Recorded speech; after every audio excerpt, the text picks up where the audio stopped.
Ciao everyone, welcome back to my channel or welcome to my channel. Today's video is a bit special because I finally decided to build my dream home in Stardew Valley. And yes, it's going to be cozy, magical and maybe just a little bit chaotic because I married a wizard. I mean, who else would I end up with really? The vision for this? A cottage meets enchanted vibe kind of place. Warm wood, glowing crystal, moonlight ceiling, you get it. And there is a catch. The default farmhouse is way too small for this level of mystical chaos. So I'm gonna use some called peep door system, which basically lets me add magical doorway for extra room. Just real quick, before we start, leave a thumbs up, subscribe to the channel, let me know if you like this type of content, and also let me know what other spouse house inspired you would like to see, because I might make a little series about that, because seems fun. So let's start with the first one. Alright, let's talk about the vision first. I came up with some fun ideas for this type of house. We're gonna have our hearth and herb kitchen close to the Brew Bites Alchemy dining room, because it's gonna be a mix with the Alchemy. Over here we're gonna have our cozy living room with fireplace close to the wizard room, and down here we're gonna have our inner light meditation room, which will have a door that will lead to the Whispering Grove greenhouse for the wizard herbs. Up here we're gonna have our Dust and Dreams library with a door that is gonna lead to the Circle of Light spell room. On the room where we are, we're gonna have our cottagecore utility room with a door leading to our rose water bath chamber. The attic is gonna have 3 different doors. The attic per se is going to be a Daydream nook attic room with a door leading to the Star Watchtower observatory, to the Enchanter's slumber bedroom, and maybe a bathroom for the master bedroom. We will see about that. I'm not convinced. At the center, we are gonna have the Hall of Forgotten Things, the artifact room for me and Witchy collectible, because we like collect things, and maybe there is gonna be more doors leading to unknown place. It might be a surprise. Last but not least, we are gonna have our Moonwine Cellar, because this cellar comes with another room. And this room is perfect to create a tavern wine kind of vibe, because me and Wizard, we like wine, okay? Alright. I put down all the catalog that I have from all my modded furniture and vanilla, so we just need to start. So for the kitchen, I really wanted to feel like the heart of the house, something warm, lived in, but you know, still magical in that quiet cottagecore way. I started with the bricks wall because they gave me the rustic, enchanted bakery vibe. Then the open pantry was a must. I just had to show off all the jams and the bread and the pies and everything. Also maybe something that definitely came out of a spell book, maybe. I also had the hanging herbs everywhere, because if you don't have random greenery in your face, is it even magical? I kept the layout cozy and tight, a lot of little nooks instead of a big space, and I'm obsessed with that sunlight pouring over the counter. It just made the room feel instantly alive. By the end, it felt exactly how I pictured it, like a place where someone's always baking, someone always spilling something, and the tea is never more than a minute away. So this room was always going to be part of cozy meal spot and part oops, I cast a charm while chopping onions kind of space. From the start, I knew I wanted dining and alchemy together, because why not stir potion and soup at the same pot, right?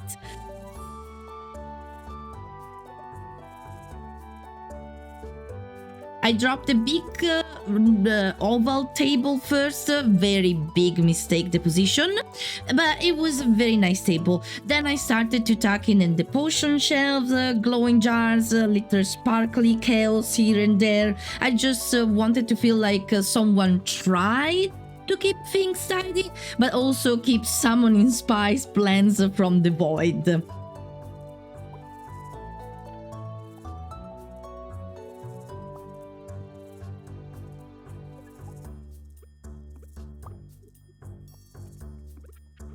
Honestly, it came together super naturally. The mix of warm light and the slight suspicion ingredients just works. It's cozy, magical, and probably smell like roasted garlic and powdered moon rot at the same time.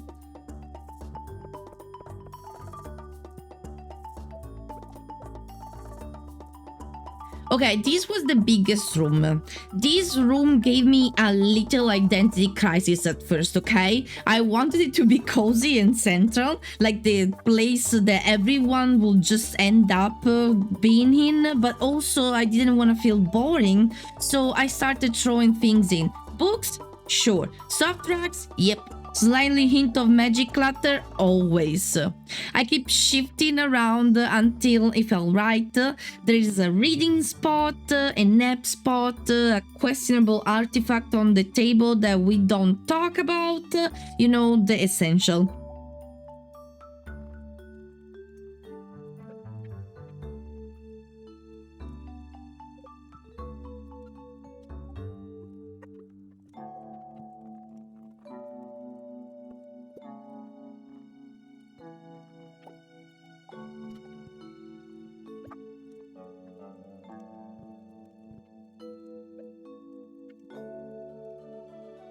Once I added the twin fireplace, everything kinda locked into place. It feels layered and warm, like a room where someone is always halfway through a book and someone else is probably hexing their ex with a cup of tea. Yes, that's what I said, which is exactly the vibe I wanted.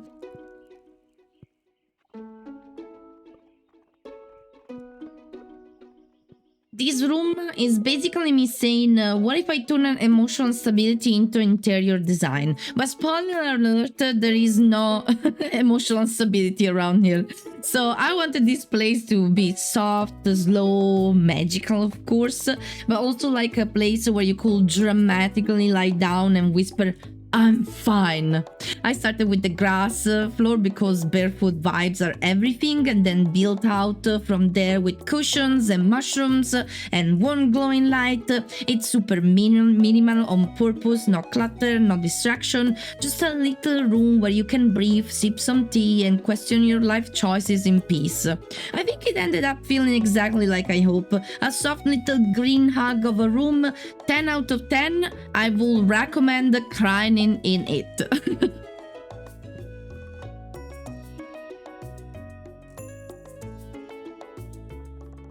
Okay, this greenhouse was a whole vibe I was chasing from the start. I didn't want to feel it too tidy. I just wanted to be like overgrown, like plants are thriving with or without me. I dropped the statues and the fountain because I thought, yeah, mysterious guardian energy. And then they kind of let the plants take over, herbs, flower, weird glowing stuff. If it looked like it might be used in a love potion or corset tea, it probably was. This one came together fast because I knew what I wanted. Floor to ceiling books, soft lighting and drama. I started with the bookshelf, like I was trying to find a way to put them in a correct way and trying to hoarding them for the winter. Then I added the pillows and the corners until it felt like the kind of room that you could disappear into for 3 days and come out with a conspiracy theory and half-finished novel. It's giving research but make it romantic. I love how it turned out. You can feel the lore in here and maybe hear it whispering at night, but that's fine. So this is pure spell core. I wanted to feel like a working space for magic, but also cute. Organized chaos. I started with the glowing purple floor and just kind of built outward. I throw some ritual candles, moon altar, sparkly things, a cauldron at the end that I almost forgot to add, but we are not talking about that. I was really trying to balance the function and the vibe in this room. There is definitely a bit of drama. There is also a mirror that might or might not be sentient. I don't know, but I love how everything intentional feels. Like you walk in and you know this is where the magics go down. Is it safe? Debatable. Is it aesthetic? Absolutely. That's the real spell, okay? So here's the thing, I know this is just a utility room, but that doesn't mean it can be cute. I went in wanting something functional but still magical, like yes, we fold towels here, but maybe we also bottle moonlight. I kept it tidied, added soft color and gave it that clean but charming look with just enough details to say a stylish witch lives here, okay? The shelves were the last minute obsession. I just kept stacking stuff until I looked like a Pinterest board for a cottagecore cleaning spells. I honestly love how peaceful it feels. Like if chores were always this ecstatic, I'll probably do that more often. Probably.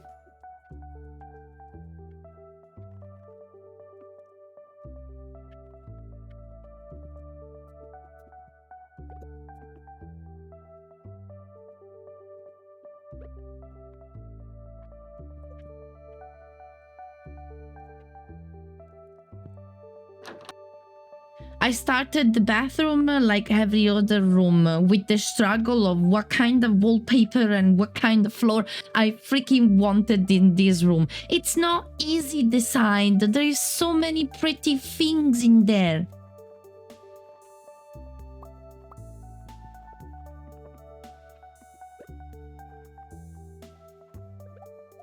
This bathroom is honestly a fantasy novel waiting to happen. The second I placed that tab by the window, I was like, oh, we are going full spa witch.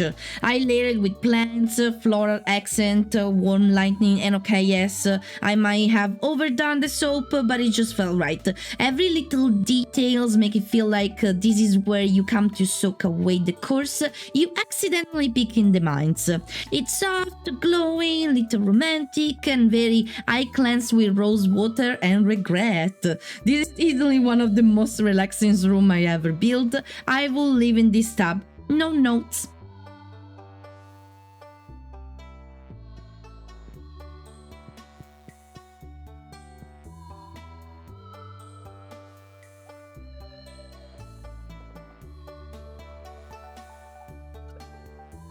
Okay. This room is my emotional support attic. I wasn't even sure what I wanted at first. I just knew I needed a soft like corner to retreat into when the chaos of the rest of the house was too loud. I started layering the flora, soft food, cozy plants, and once I put that swing chair, it was over. That chair is for dramatic thoughts only. It's giving quiet spells, sleepy tea, and writing poetry you'll never show anyone. The light in here is perfect, the vibes are quiet, and the mood is I'm healing, but make it aesthetic. Honestly, I love this room.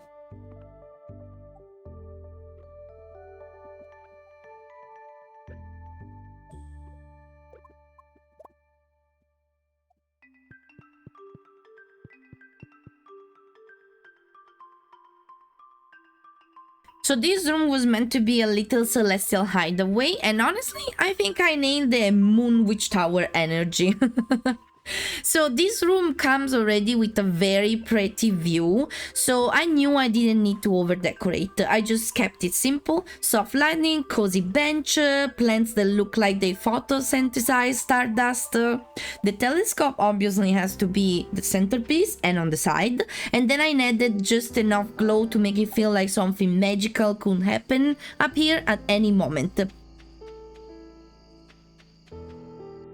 Okay, I know I stated a lot already, but this is definitely one of my favorite room. It's romantic, soft, little witchy, full of extra in the best way.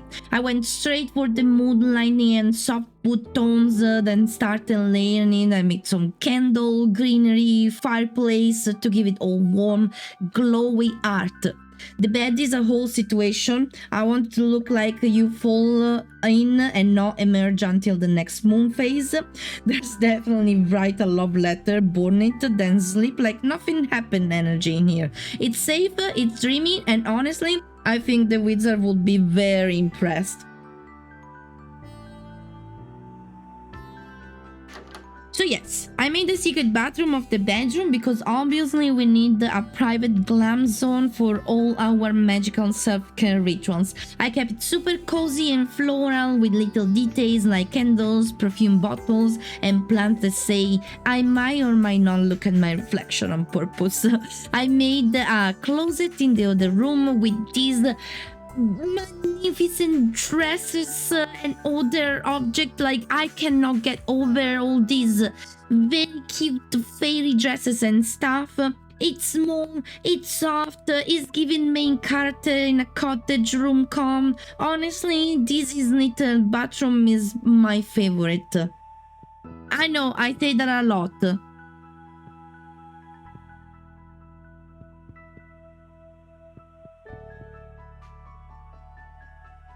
This room is pure gremlin collector energy and I love it. I didn't have a super clear plan going in. I just knew I wanted a space to pull all the weird magical stuff me and the wizard hoarded over time. So I started tossing in the statues, relics, some other mystery thingy, and it kinda became this mini museum of enchanted chaos. It's giving do not touch, definitely coarse, but also kinda pretty. So little disclaimer for this one, I'm not using the mod basement anymore. I changed it back to the vanilla basement for a different reason. I started with the barrels and immediately knew I needed that soft golden glow all around them. I kept the lighting low, added plush seating, and of course a tiny bar set up because we're fancy witches here, okay? I imagine here is where me and the wizard come to drink something that looks like wine, but probably enhanced dreams will let you hear Tri's gossip. Okay, so I might have had a little surprise right outside the Brew Bites room, just that little backyard with neon village, mushroom furniture, a waterfall, secret sitting areas, fey lanterns, you know, the usual. This space was really about having fun. I didn't want it to feel design, I wanted to feel discover. Like you wander into someone enchanted homestead and now you're politely being judged by the fairies. And then, because I couldn't help myself, I added a secret rooftop perch. Well, it's not really secret, but whatever. Is it practical? No. It is everything? Absolutely. It's small, simple, but it feels special. Like the kind of place you sneak away to when the party is too loud and you need to remember what magic feels like. It's not big, but it ended up meaning a lot. Sometimes the smallest spaces are the ones that makes it all come together. And here it is, every room, every spell, every cozy corner. This is the full tour of my magical dream home in Stardew Valley. From the cottagecore kitchen and enchanted spell room to the secret fairy garden and rooftop stargazing perch, every part of this house came together with a little chaos and a lot of love. I didn't really plan for it to get this big, but once I started building, I couldn't stop. Each room is just kind of told me what I wanted to be, and I say yes. And the best part, the wizard absolutely love it. He's been wandering around with his tea like, yes, the energy flows well here. And honestly, that's high praise coming from a man who lives in a floating orb tower. It's cozy, it's magical, it's full of weird little secrets, and I wouldn't change a single thing. Hehe. Last but not least, if you wonder what's behind the door number 1 over here, shall we check? Let's go! Welcome to Narnia! I'm not joking. This is Narnia. We have a door in our house that brings you to Narnia. And instead going through the wardrobe, you're going through the sneaky door in the artifact room. Isn't that fun? I haven't put anything in here just because it was just a fun little thing, okay? But this is the complete tour of the house. And that's it. My magical dream home is complete. Cozy corners, sparkly cows, enchanted doorways, and way too many candles that I absolutely no regret. If you enjoyed this build, go ahead and give a thumbs up, subscribe if you haven't already, and tell me in the comment who want me to design the house next. What spouse? Do we go moody and mysterious for Sebastian with a lot of frogs, of course, or we should build a beer and soft blanket disaster den for Shane? Bleh. Or maybe something delightfully unhinged for Abigail with ghost corners, of course. I'm always ready for another cozy project. So thank you for being here. Let me know in the comment, and I hope to see you guys in my next video. Ciao ciao!